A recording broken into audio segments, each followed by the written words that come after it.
दोस्तों आज हम आपके लिए लेकर आए हैं एवरेज का सेकंड पार्ट। दोस्तों मैं पहला पार्ट ऑलरेडी अपलोड कर चुका हूं और दोस्तों बहुत ही धमाकेदार ट्रिक है। यदि आपने पहला पार्ट नहीं देखा है तो मैं इस वीडियो के डिस्क्रिप्शन में उसकी लिंक दे दूंगा, तो आप पहले पार्ट को भी देख लीजिएगा और सेकंड पार्ट को भी देखना। दोस्तों यदि आपको ये वीडियो देखने के बाद सवाल एवरेज के नहीं बनते हैं तो आप मुझे ज़रूर कमेंट कीजिएगा और मैं पूरी तैयारी से आपकी मदद करूँगा। दोस्तों 100% मेरा वादा है कि आपको ये ट्रिक ईजी लगेगी और आपको आसान भी लगेगी।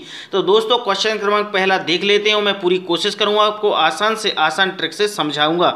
दोस्तों जैसा कि पहला क्वेश्चन है कि प्रथम 6 अभाज्य संख्याओं का औसत ज्ञात करो। दोस्तों जब औसत ज्ञात करने की बात आती तो हमें एवरेज तो पता करना ही है, लेकिन सबसे पहले कुछ स्टूडेंट्स को यह भी नहीं पता होता कि अभाज्य संख्याएं होती क्या है, हमें कौन सी अभाज्य संख्याओं का यहाँ पर औसत निकालना है।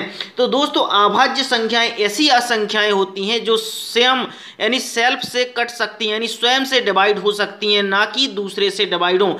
जैसे कि 2 हो जाती है एक अभाज्य संख्या, 3 हो जाती है अभाज्य संख्या, 5 हो जाती है, 7 हो जाती है, इसके बाद 11 हो जाती है और 13 हो जाती है। ये ऐसी अभाज्य संख्याएं हैं जो सिर्फ खुद ब खुद से कट सकती हैं, ना कि दूसरे से कटेंगी।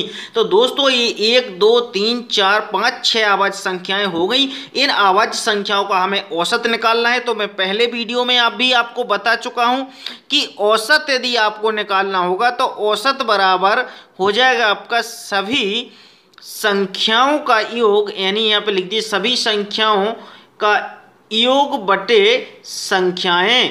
दोस्तों यदि आप यहाँ पर संख्याएं लिख देंगे तो कितनी संख्याएं, सभी संख्याओं का योग जोड़ दीजिए, 2 धन 3 धन 5 धन 7 धन 11 धन 13 और बटे में दोस्तों लिखेंगे कितनी संख्याएं, 1 2 3 4 5 6, इधर बटे में 6 लिख दीजिए। इन सभी को जोड़ दीजिए, जोड़ने के बाद ये सभी का जोड़ आएगा दोस्तों 41, 6 का भाग दीजिए, 6 एकम 6 और 6 छंग 36 और 6 8 48। तो दोस्तों आपका जो एवरेज यानी आपका एवरेज मिल गया दोस्तों 6.8, यानी आपका आंसर मिल जाएगा दोस्तों 6.8। देखिए दोस्तों कितनी इजी ट्रिक थी। दोस्तों ये क्वेश्चन बहुत मोस्ट आईएमपी और सभी परीक्षाओं में इस तरीके से प्रश्न पूछे जाते हैं जो स्टूडेंट्स अधिकतर गलतियां कर देते हैं। दोस्तों नेक्स्ट क्वेश्चन है कि 3 क्रमिक संख्याओं का योग 900 है, तो सबसे छोटी और सबसे बड़ी संख्याओं का योग क्या होगा। दोस्तों अब मैं आपको बता दूं 3 क्रमिक संख्याओं का योग तो 900 है।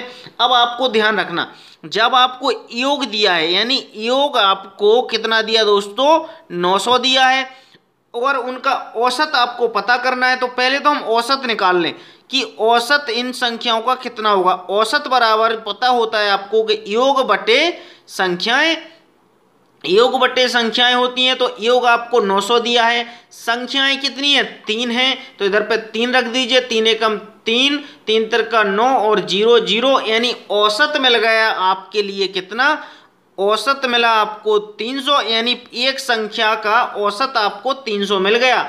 लेकिन आपको इधर पे क्रमिक संख्याएं, अब क्रमिक संख्याएं मैं ऑलरेडी आपको बता चुका हूं कि 300 रखोगे, 300 के बाद एक संख्या होगी 301 और 300 के पहले हुई 299 यानी 299, ये हो गई क्रमिक संख्या। यानी क्रम से देखो 299 के बाद 300 आएगा, 300 के बाद 301 आएगा, 301 के बाद भी क्रमिक संख्या होती तो वो 302 हो जाती इधर पे। लेकिन हमारे लिए 3 क्रमिक संख्या पता करनी, तो 3 क्रमिक संख्याएं ये हैं। लेकिन उसने पूछा कि सबसे छोटी और सबसे बड़ी संख्या का योग, तो सबसे छोटी संख्या हो जाएगी हमारी 299 और सबसे बड़ी संख्या हो जाएगी 301। इन दोनों संख्याओं को यदि हम जोड़ देंगे यानी 299 प्लस का 301, तो ये बन जाएगा दोस्तों हमारे लिए टोटल 600। तो हमारा आंसर मिल जाएगा 600, यानी इसने बोला है सबसे छोटी और सबसे बड़ी संख्या का योग क्या होगा।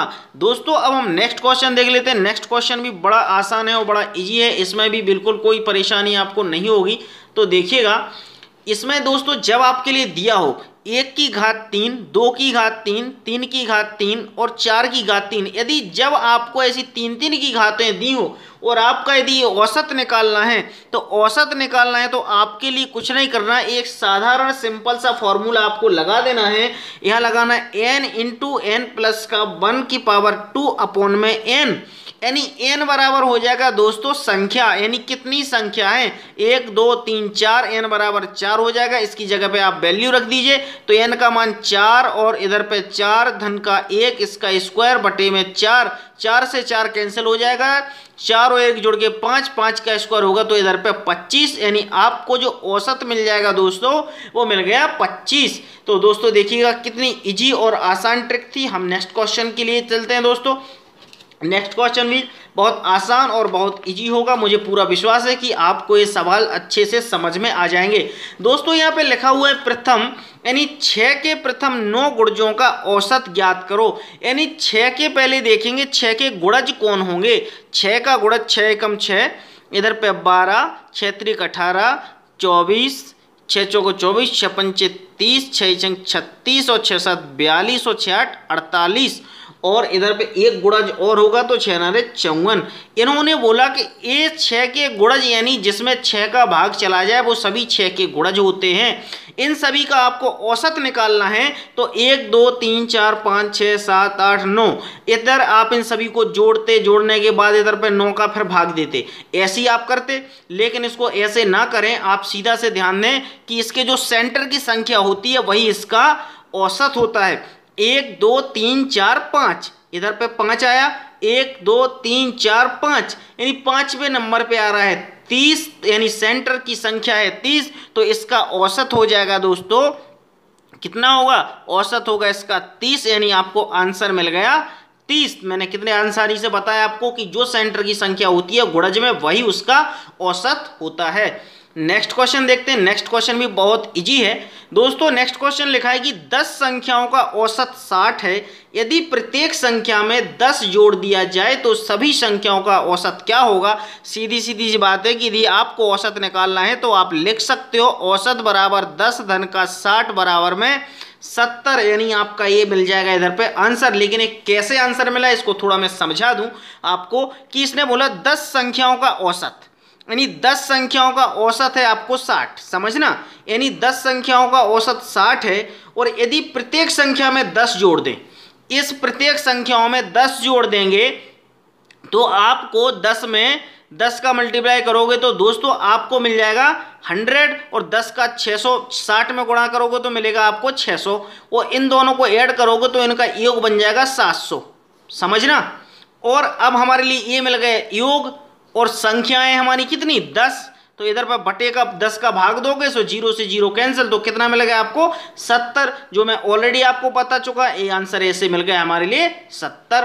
तो दोस्तों ये यहाँ पर वीडियो हमारा फिनिश हो जाता है। और दोस्तों बहुत सारे स्टूडेंट्स को यदि डाउट हो तो मेरे को जरूर कमेंट करना, मैसेज करना, मैं पूरी मदद करूंगा दोस्तों आपकी।